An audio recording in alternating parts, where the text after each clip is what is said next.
Nós estamos estudando o livro de Abacuque, profeta menor do Antigo Testamento.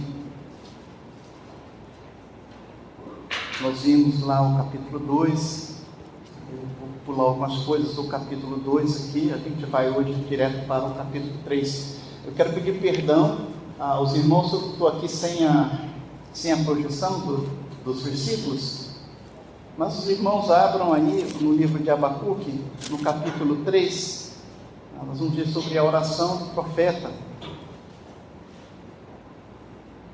Está aí na sua Bíblia, é um livrozinho pequeno, mas você vai conseguir encontrá-lo.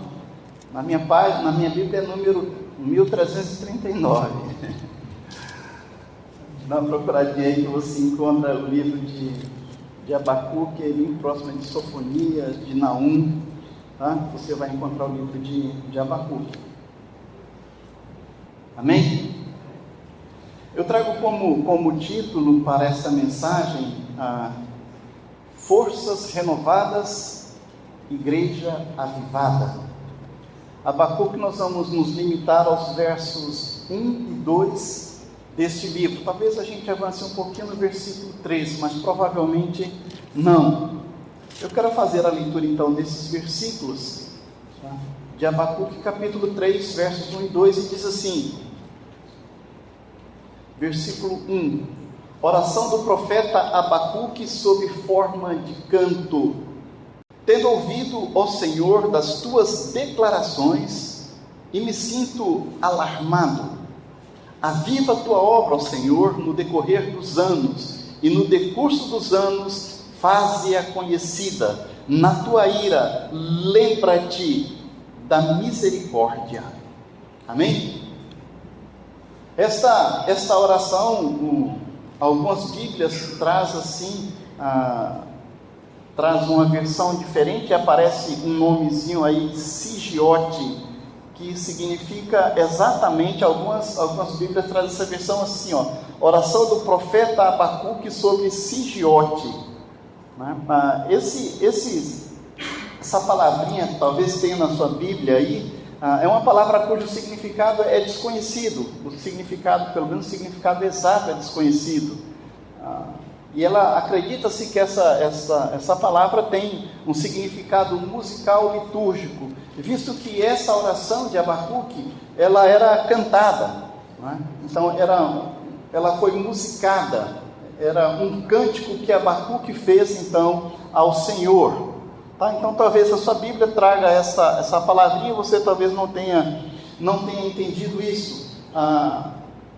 O livro de Abacuque, amado irmão, ele começa assim, como se Abacuque estivesse num profundo vale, numa depressão tremenda, numa dificuldade incrível, mas ele termina nas alturas, ele termina de uma forma de exultação quase indizível e cheia de glória. O profeta, ele vai do desespero à esperança. O profeta, ele sai do temor para a fé. Ele sai da angústia avassaladora a essa exultação, a esse Deus que é incrível. Nós percebemos na leitura desse livro essa mudança de uma forma notória. É uma mudança interna. O comportamento interno, o comportamento íntimo do profeta, ele muda em relação a Deus.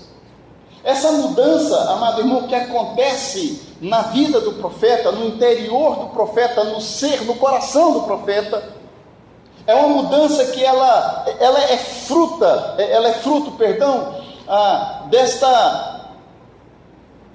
desse passeio que ele faz, dessa lembrança que ele tem dos feitos gloriosos de Deus. Não é uma mudança interior que aconteceu por causa de uma meditação transcendental, não é uma mudança que aconteceu por causa do cenário político do tempo, mas é uma mudança que está baseada pela história, pelo fato do profeta se lembrar de quem é Deus, o que Deus já fez. Sabe, esse conhecimento, esse retorno a tudo aquilo que Deus já fez, nos traz esperança.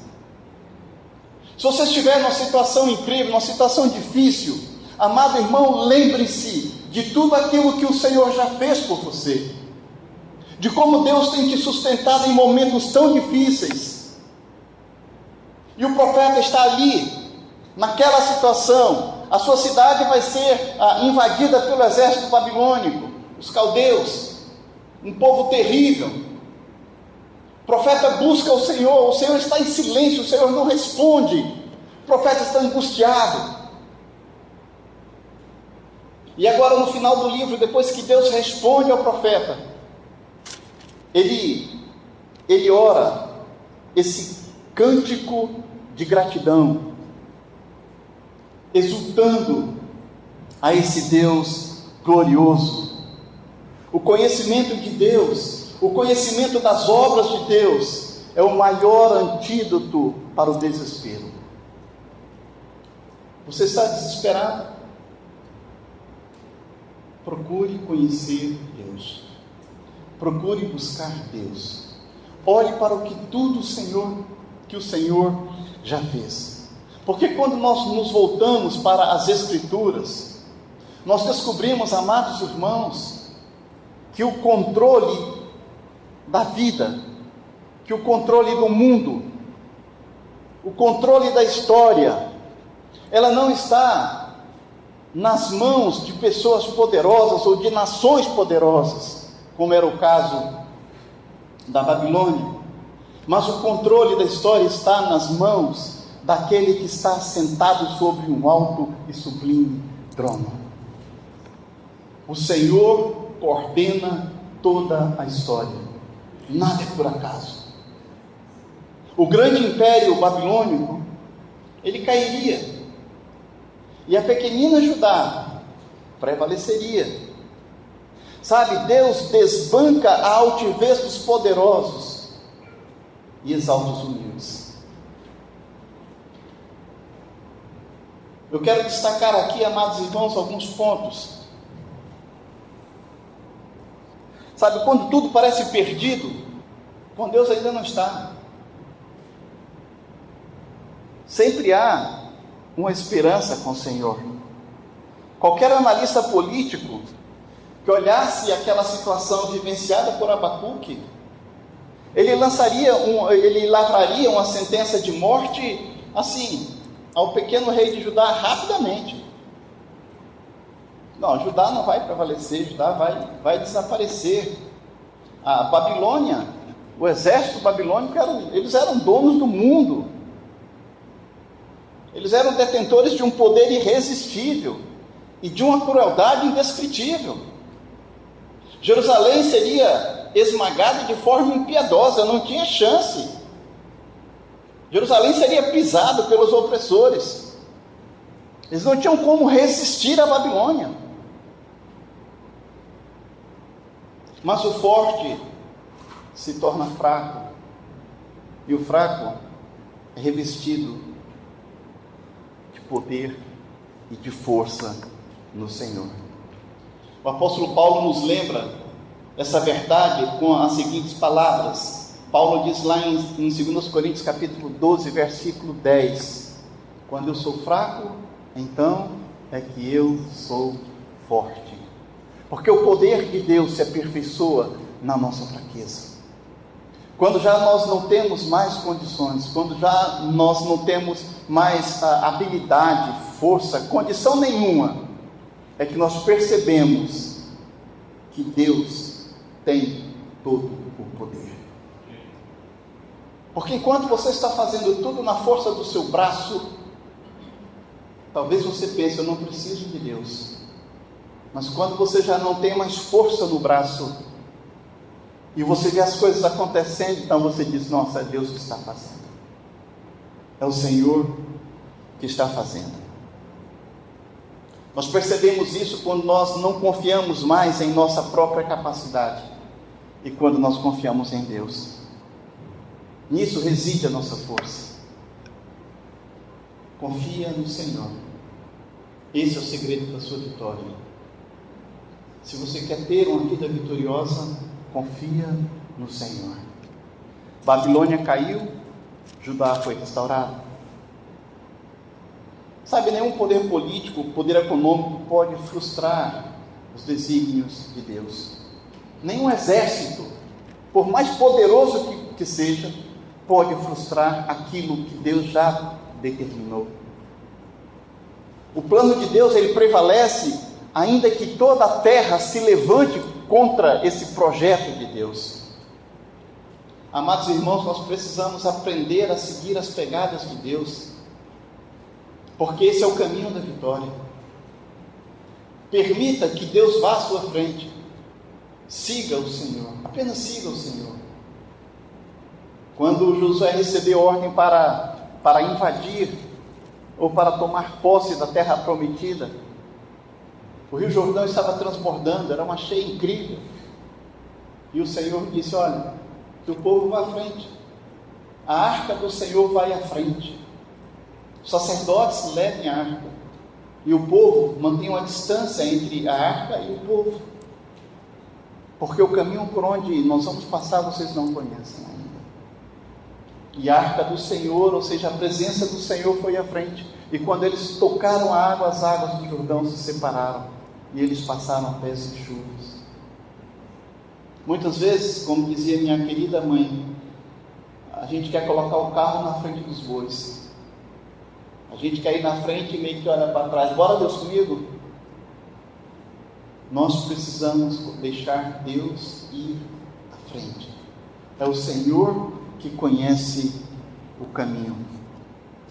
Portanto, amado irmão, siga as pegadas do Senhor. Quando nós chegamos ao final dos nossos recursos, os recursos de Deus ainda estão disponíveis. Sabe, Deus tem um celeiro que nunca seca. É uma fonte que nunca seca, um celeiro que nunca esvazia. Sabe, a crise é um tempo de oportunidade. Oportunidade para vermos Deus trabalhando. Uma oportunidade para vermos Deus fazendo os seus grandes feitos. Abacuque, ele não desistiu diante da terrível situação em que ele se encontrava, mas Abacuque, vocês se lembram, ele subiu para uma torre de vigia, e ele se pôs a orar, e ele clamou por um avivamento. Sabe, ao meditar sobre a pessoa de Deus e sobre os seus feitos, ele recobrou o ânimo. Abacuque se pôs a cantar, ele compôs esse cântico, essa oração que é maravilhosa. Quando a força do braço humano falha, amados irmãos, as forças do braço onipotente do Senhor saem em defesa do seu povo. Às vezes as pessoas dizem que esse negócio de fé em Deus é fugir dos problemas. Não, a fé em Deus não é fuga dos problemas, mas é a única maneira sensata de enfrentar os problemas de uma forma vitoriosa. Nós precisamos crer em Deus, crer na sua atuação.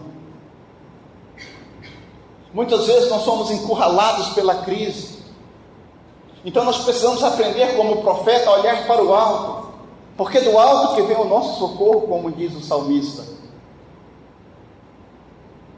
Quando Abacuque subiu à torre de vigia, ele ouviu Deus e ele falou com Deus. Ele ficou ali vigiando, esperando que Deus falasse. Ele clamou, ele buscou e ele aguardou o Senhor falar. E a palavra de Deus ao profeta trouxe consolação, trouxe direção. A oração do profeta encheu sua alma de esperança, encheu sua alma de alegria. Deixa eu dizer uma coisa, amado irmão, diante da tragédia, se nós olharmos para baixo, ficaremos desolados. Se nós olharmos ao redor, para avaliarmos as circunstâncias, então nós ficaremos desesperados. Mas contudo, se olharmos para o alto, nós encontraremos vitória.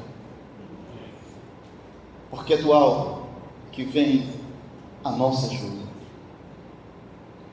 Não olhe para os lados, não olhe para as circunstâncias, olhe para Deus, olhe para o Senhor e creia naquilo que Ele é capaz de fazer. Confie, não duvide. Abacuque olhou para o pequenino Judá, olhou para o exército babilônico e disse: nossa, acabou-se. Mas ele não desistiu. Talvez você tenha olhado para alguma situação e talvez você esteja pensando em desistir. Ah, meu irmão, vai para uma torre de vigia. Procure um lugar separado. Ore ao Senhor. Deixe e espere que o Senhor vai lhe responder. O capítulo 3 de Abacuque, ele nos traz 4 grandes lições e nós queremos ficar apenas na primeira dessas lições hoje. E o ensinamento de hoje é que palavra e oração andam de mãos dadas. A palavra e a oração nos leva, amados irmãos, para um caminho de restauração.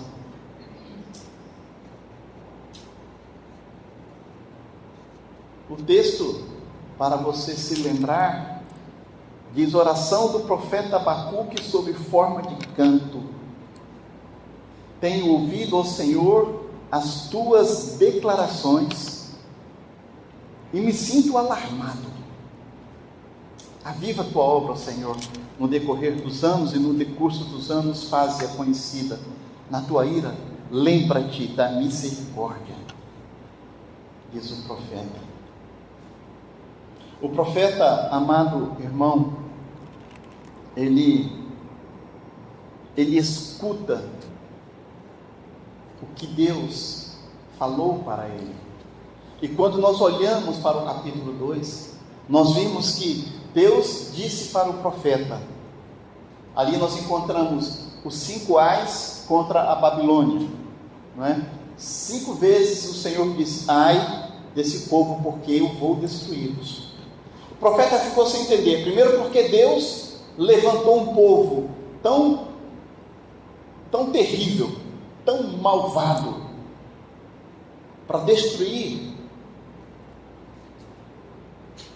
o povo de Israel. O profeta simplesmente não se conformava com isso. E ele faz aquele monte de questionamentos que nós vimos no capítulo 1. Agora ele ouve de Deus que Deus vai destruir todos os babilônicos, e vai destruir todo aquele exército. Mas ele ouve de Deus também que o Senhor vai destruir Judá.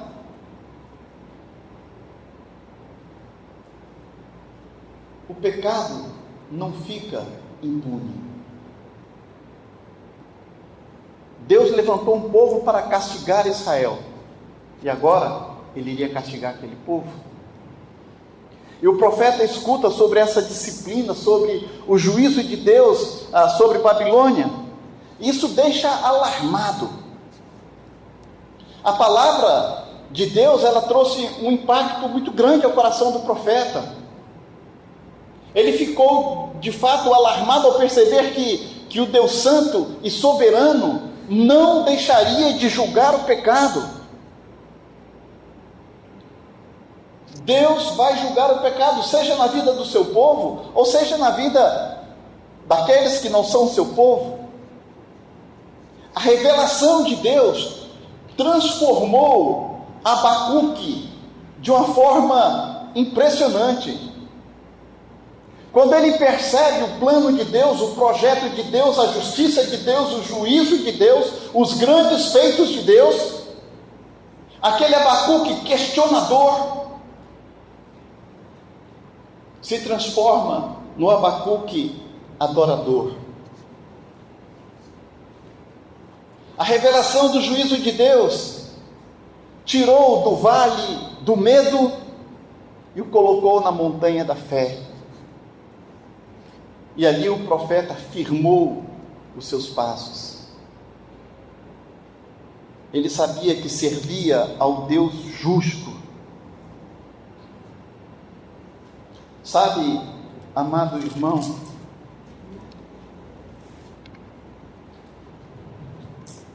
É por essa razão que nós precisamos ouvir a palavra de Deus. Muitas vezes nós só temos que entender, na verdade. Nós só temos que ouvir, aceitar aquilo que Deus está fazendo. Nós não compreendemos. O apóstolo Paulo tinha uma doença. A Bíblia não diz que doença que é. E a Bíblia diz que ele ora 3 vezes.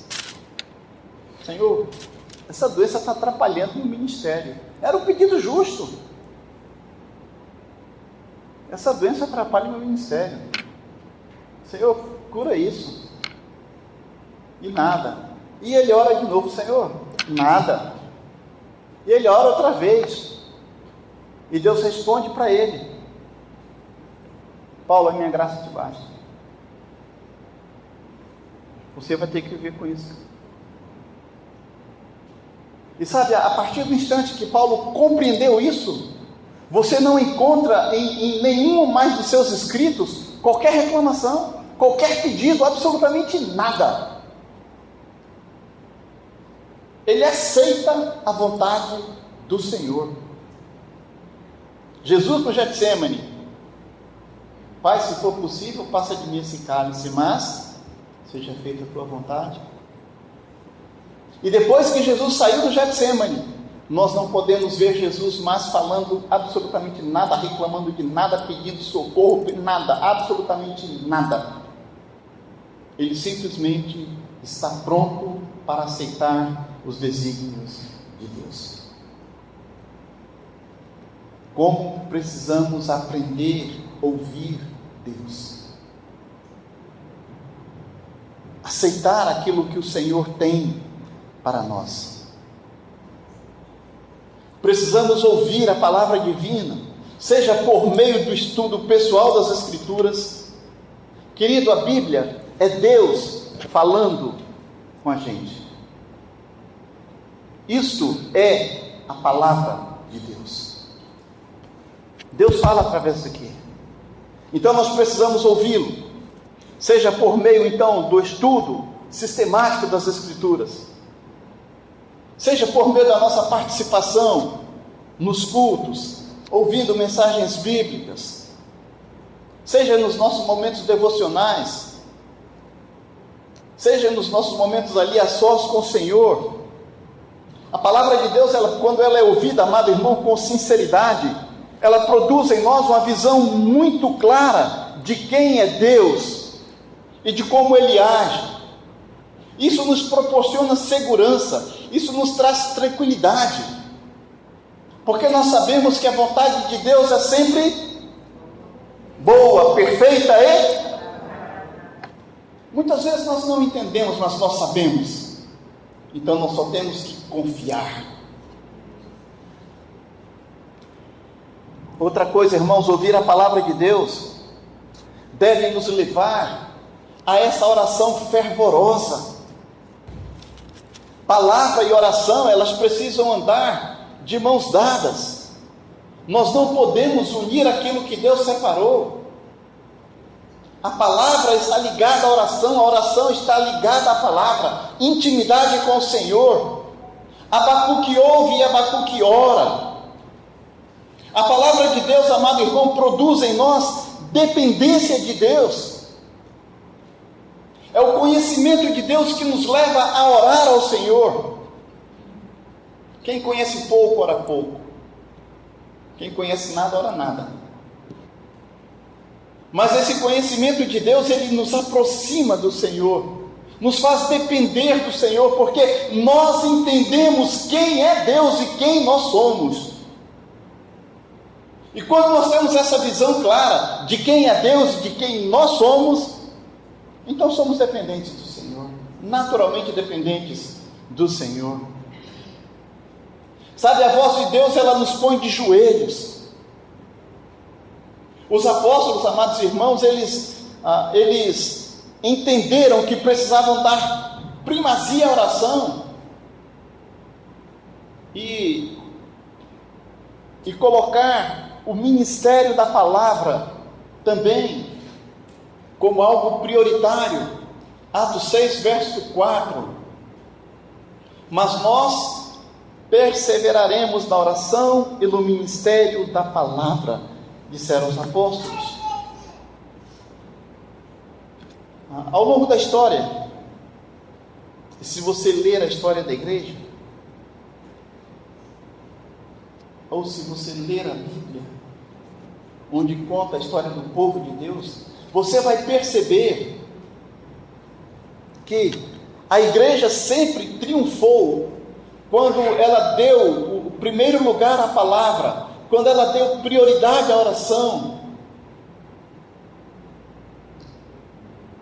Do outro lado, sempre que a igreja abandonou, sempre que a igreja se afastou dessa fidelidade à palavra e o zelo pela oração fervorosa, a igreja se desviou, a igreja perdeu. Sabe, não é diferente em nossas vidas. Nós precisamos buscar essa intimidade. Nós devemos procurar a palavra do Senhor, buscar essa intimidade com o Senhor como se buscássemos o maior de todos os tesouros.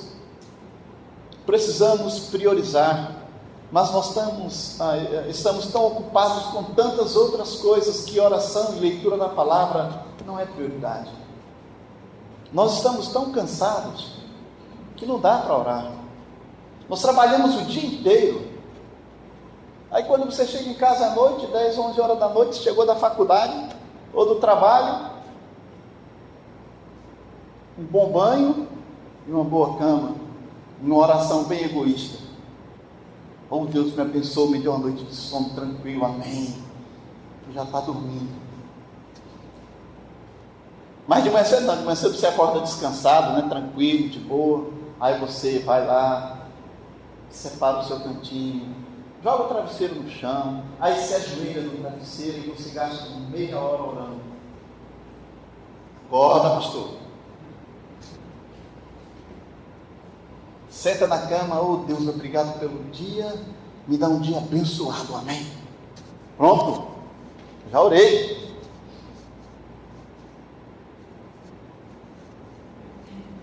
Nós precisamos desenvolver intimidade com o Senhor. É assim que nós crescemos, é assim que nós alcançamos paz ao nosso coração. Está difícil o negócio? Meu irmão, ora. Está muito difícil? Ore mais ainda. Está de boa? Ore. Agradeça. Está muito de boa? Oxe. Arrocha na oração para continuar de boa. Nós temos todos os motivos para orar. Às vezes as pessoas me dizem assim, pastor, mas eu não tenho muito assunto para falar com Deus. Eu falo rapidinho com o Senhor. Perguntei para um casal aí, que estava aconselhando, e disse, vocês têm quantos filhos? Não, nós temos 3. Ótimo. Você e a esposa, já são 5. Se você orar 2 minutos por cada um dos seus filhos, 2 minutos por você, 2 minutos por sua esposa, já são 10 minutos. Se você orar mais 2 minutos pela sua família como um todo, já são 12. Se você orar mais 2 minutos pelo seu casamento, já são 14. Você trabalha? Trabalha. Se você orar pelo seu trabalho, sua esposa trabalha? Se você orar pelo trabalho da sua esposa, vai somando aí, vê quanto tempo você consegue ficar na presença do Senhor. Você gastar mais 2 minutos orando pela igreja? Gaste mais 2 minutos orando pelo seu pastor. Tempo. Meu irmão, nós podemos chegar aí. Se você só citar o nome dos irmãos, fizer uma relação. O irmão pediu oração lá pelo fulano, o irmão pediu oração lá pelo ciclano. Não tem problema nenhum, irmão, você pegar uma relação com o nome dos irmãos lá, com os pedidos deles e ler. Não tem problema você abrir o olho na oração, não, viu? Não tem problema nenhum. Pode pegar sua relação lá, olhar. Senhor, eu quero interceder aqui pelo fulano, ele me pediu para orar por isso daqui, né? Esse negócio de WhatsApp hoje é tão complicado, né? Irmãos, eu quero oração pelo fulano. Aí 50 mãozinhas. Mas é só isso, cara. É só a mãozinha. Pergunta desses 50, quem parou ali, nem que seja um minutinho assim, parou e disse: Senhor, por favor, eu estou pedindo aqui no nome de Jesus, eu estou intercedendo por essa pessoa aqui agora, né? Sem oração extremamente rápida. Mas a maioria só vai lá no automático, pá, mãozinha. Olha, o próximo pedido aqui, a próxima coisa. Irmãos, nós precisamos desenvolver intimidade com o Senhor. Sabe, é só assim que nós percebemos quem nós somos, quem Ele é. O profeta Abacuque, ele tem uma mudança grande aqui. Ele não ousa mais questionar Deus acerca do silêncio de Deus que ele tinha questionado, porque Deus não respondia. Ele não questiona Deus a respeito da inércia do Senhor, Deus não estava fazendo nada. Ele não questiona Deus a respeito dos seus métodos. Ele nem mesmo pede a Deus para suspender a punição, para ajudar. Nem isso ele fala. Ele está tão extasiado com a glória de Deus, que ele pode apenas se curvar para adorar o Senhor. Esse versículo 2, ele replica esse versículo no versículo 16, quando ele diz assim: olha, ouvi o Senhor, e o meu íntimo se comoveu, à sua voz tremeram os meus lábios, e entrou a podridão dos meus ossos, os meus joelhos vacilaram, diz o profeta. Sabe, Abacuque, ele estava orando, enquanto ele refletia nessas tratativas de Deus e tudo aquilo que o Senhor faria. E ele foi pego em uma revelação da majestade do Senhor. As suas forças faltaram, as suas pernas se dobraram. Abacuque caiu na presença do Senhor. Amado irmão, não tenha medo de se curvar na presença do Senhor, não tenha vergonha de se dobrar na presença do Senhor, não tenha medo de se prostrar na presença do Senhor e gritar como gritaram e como gritam os anjos: Santo, Santo, Santo é o Senhor Deus do universo. Renda-se ao Senhor, porque a revelação de Deus de fato nos leva ao pó da humilhação. Sabe, quando Moisés contemplou o Senhor na sarça, ele tremeu de medo. Quando Isaías viu o Senhor assentado no alto e sublime trono, Isaías disse: ai de mim, sou um pecador, sou miserável, meus lábios falam coisas terríveis, e eu vi o Senhor, eu estou morto, eu estou acabado. Ele reconheceu exatamente quem ele era. Quando João viu Cristo ressurreto ali na ilha de Patmos, João caiu aos pés do Senhor como morto. Sabe, amado irmão, ninguém pode ver o Senhor na sua glória e permanecer o mesmo. Porque quando Deus toca o nosso coração, quando o Senhor se mostra a nós somos quebrantados.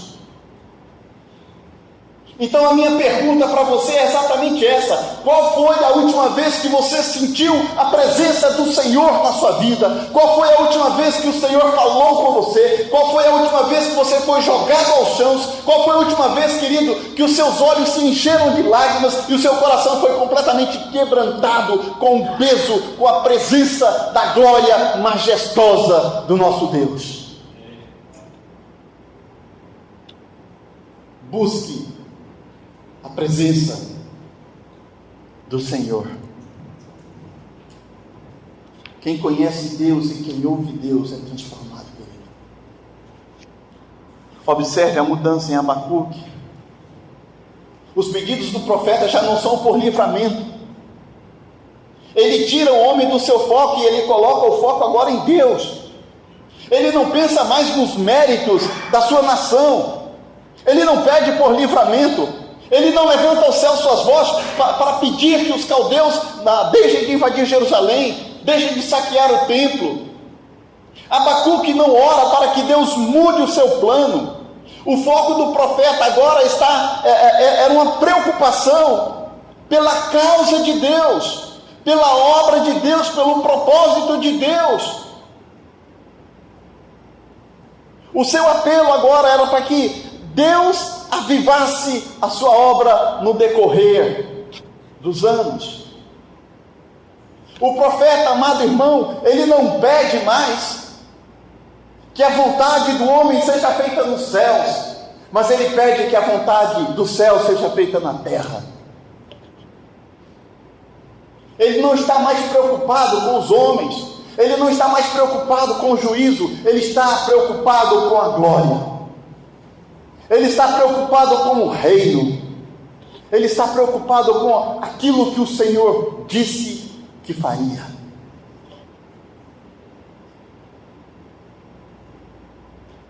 E ele clama por um avivamento. Avivamento é um dos temas mais falados e mais distorcidos na igreja evangélica de hoje. Muitos confundem avivamento com dons espirituais, avivamento com estilos litúrgicos, confundem avivamento com a presença de sinais, de milagres, de profecias e de profetadas. Outros pensam que o avivamento pode ser administrado pela igreja, que a igreja pode determinar o tempo da sua chegada. Aqueles que confundem entusiasmo humano com mover do Espírito, confundem grandes multidões com abundantes conversões. O avivamento verdadeiro, querido, vem do céu. O avivamento verdadeiro é de Deus. Avivamento é obra do Espírito Santo do Senhor. O avivamento, ele está centrado na palavra de Deus. Onde prospera a heresia, não existe avivamento, porque o Espírito Santo do Senhor, ele não honra aqueles que desonram a verdade. O avivamento sempre leva a igreja à oração, à santidade, ao trabalho.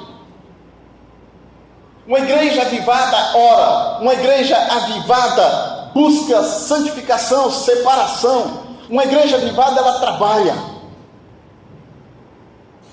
Abacuque pede que Deus avive sua obra no decorrer dos anos. Observe a preocupação do profeta. O profeta não está preocupado apenas com a sua geração. Ele não está preocupado somente com aquele momento, com o seu tempo. Mas a preocupação é com a manifestação da glória de Deus ao longo da história. O avivamento, amado irmão, está focado em Deus e não no homem. O avivamento está focado na glória de Deus e não nos direitos do homem, na salvação dos povos e não na prosperidade dos povos. O avivamento deve ser o anseio de toda a igreja em todos os tempos, em todos os lugares. Deixa eu dizer uma coisa, querido. As vitórias do passado não são suficientes para a igreja avançar hoje. Os avivamentos que aconteceram naquele tempo foram para aquele tempo. Nós precisamos de avivamento hoje. Os derramamentos do Espírito que aconteceram no passado não são suficientes para encher a igreja hoje. Nós precisamos que o Espírito seja derramado hoje, agora, nessa geração e nas gerações futuras, para que a palavra do Senhor não se perca. Nós devemos nos preparar para o avivamento sempre. A igreja deve estar sempre pronta, sempre disposta. Nós devemos desejar ansiosamente por esse avivamento. A nossa oração deveria ser a mesma oração de Abacuque: aviva, Senhor, tua obra no decorrer dos anos. Deus não deixa a tua igreja esfriar, não deixa apagar o fogo. Acende em mim, mas acende também nas nossas crianças. Mantenha essa chama acesa. Abacuque pede que o avivamento a Deus não não seja confiado na própria justiça, ou confiado nos merecimentos da nação de Judá. Ao contrário, ele diz: na tua ira, lembra-te da misericórdia. Abacuque sabe que Deus é um Deus santo, um Deus justo. Ele sabe que o pecado provoca a ira de Deus. Ele sabe que pecado merece juízo. Contudo, ao mesmo tempo, ele reconhece que Deus é misericordioso, que Deus é capaz de amar infinitamente os objetos da sua ira. É aquele velho adágio crentez: Deus odeia o pecado, mas ama o pecador. Sabe, irmãos, exatamente por isso que Abacuque ele pede clemência e não justiça. Ele sabe que é das entranhas da misericórdia do Senhor que vai fluir os rios do avivamento. O avivamento vem quando Deus ele se volta para o seu povo. O avivamento acontece quando a face de Deus se volta para o seu povo em um favor misericordioso. Avivamento não é mérito da igreja, é favor de Deus. É favor de Deus. E nós temos necessidades urgentes de um avivamento. É interessante que o profeta Abacuque ele pede avivamento e não ausência de sofrimento. Ele pede a manifestação poderosa de Deus no meio do seu povo e não a prosperidade econômica ou a prosperidade política para o seu povo. Ele quer Deus mais do que as bênçãos de Deus. Avivamento, amado, é a expressa vontade de Deus e a vital necessidade da igreja. Vivemos hoje essa crise de polarização. Há igrejas que têm doutrina, mas não crescem. Há igrejas que crescem, mas não têm doutrina nem ética. Aqueles que são ortodoxos na doutrina, mas são liberais na ética. São ortodoxos na palavra, na cabeça aqui, mas são hereges na conduta. Uns têm caráter, mas não têm carisma. Outros têm carisma, mas não têm caráter. Os que sabem não fazem, os que fazem não sabem. Essa polarização, eu posso dizer assim, essa aridez espiritual e esse emocionalismo, sabe? Aqueles que pensam que se uma pessoa não chora no culto, ela é seca. E outros que pensam que os que choram são vazios. Mas eu estou certo, amado irmão, que uma mente invadida pela verdade produz um coração quebrantado e olhos molhados. A vinha de Deus, ela está murcha. A figueira de Deus, ela está sem frutos. Por isso nós precisamos clamar por um avivamento espiritual. Isso precisa começar em mim. Clamar para que Deus desperte em mim o desejo de buscar a sua presença, de conhecê-lo mais, de ter mais intimidade com o Senhor, de investir mais tempo na oração, no estudo da palavra, na meditação.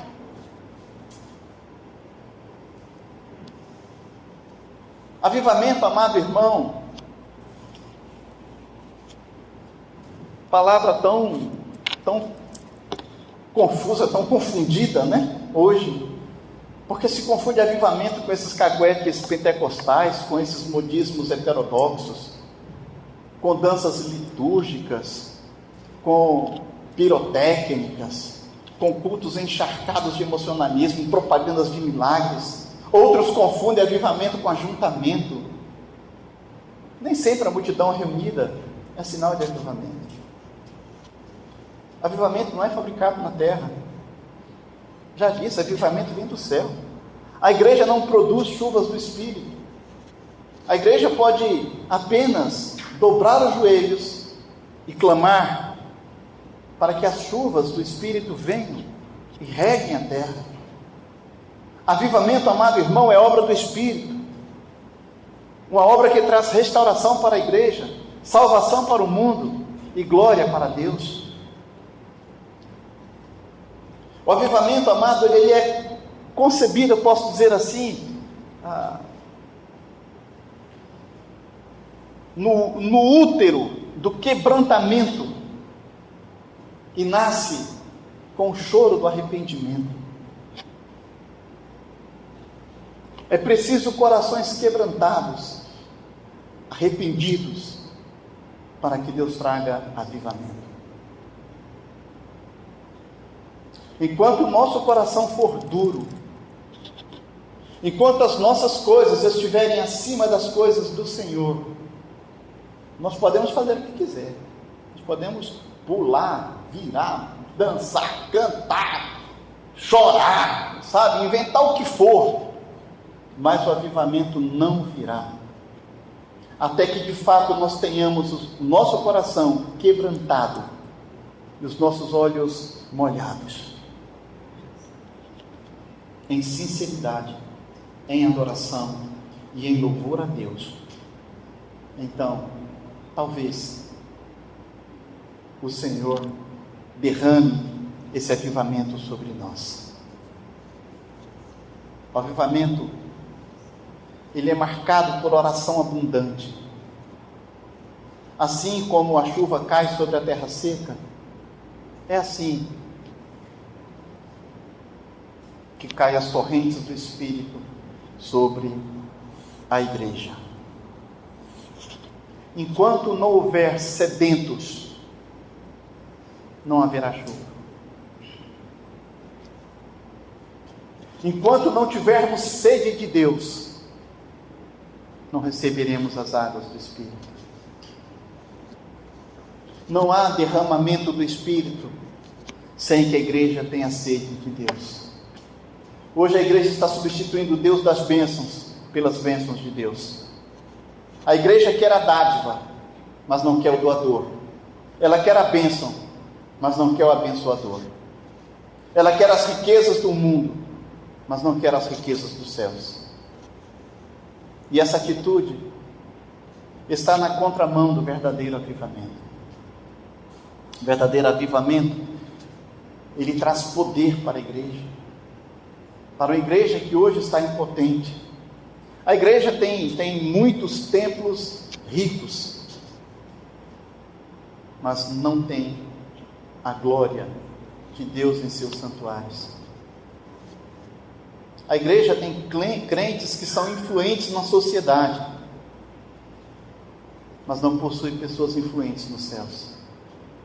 Ela tem influência na política, mas não tem influência espiritual. Ela tem poder econômico, mas não tem autoridade espiritual. Sabe, amado, quando o avivamento chega à a igreja se torna ousada para pregar a palavra de Deus.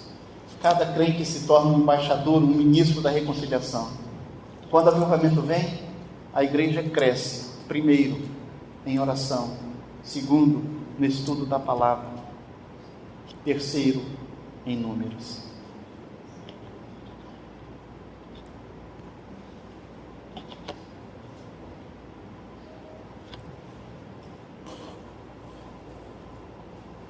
Sempre que o avivamento vem, a igreja se fortalece, multidões são atraídas e são transformadas pelo Evangelho. Precisamos, como o profeta Abacuque, eu estou concluindo, buscar ao Senhor em oração, aprender a confiar, entregar o nosso caminho ao Senhor, louvar ao Senhor por tudo o que Ele tem feito, clamar para que os planos de Deus sejam realizados na terra e não os nossos planos nos céus, e pedir ao Senhor que nos avive, que nos restaure e que nos leve a fazer a sua obra para a glória do seu nome.